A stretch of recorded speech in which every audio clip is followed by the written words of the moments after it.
So I'm all for anything that will improve the U.S. Department of Veterans Affairs for all parties involved. And when I say all parties, I mean the people that work there so that they can have safe, dignified, respectful working conditions, as well as the people that they're supposed to be serving in the military community.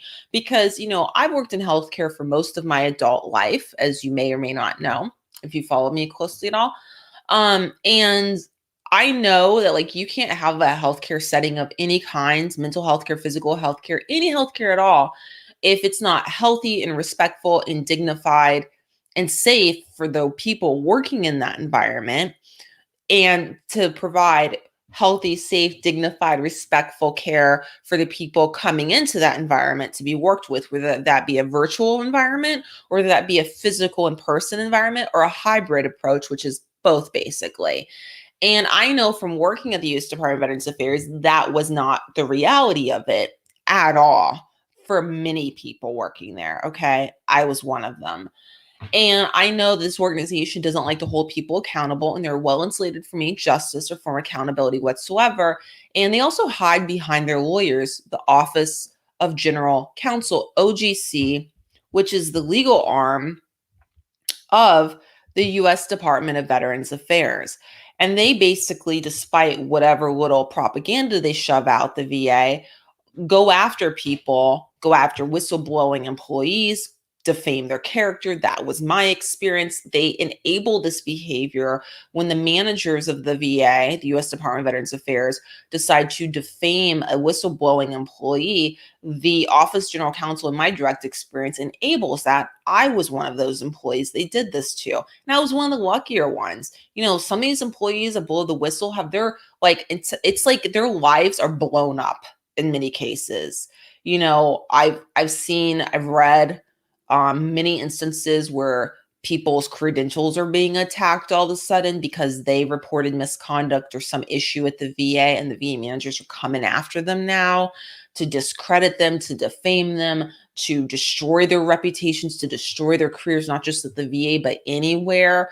And my experience was that their lawyers will enable this behavior. That was my direct experience. And the systems, the powers that be, like the Merit System Protection Board, especially the Equal Employment Opportunity Commission and the useless Office of the Special Counsel, in my opinion, enable this behavior. It's just enabled, and they kind of look the other direction.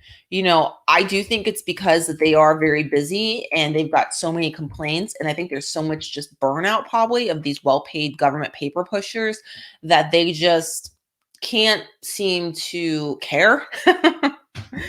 The Office of Inspector General, my first time dealing with them was in the last few weeks when I reported some legal violations that I saw in my own facility.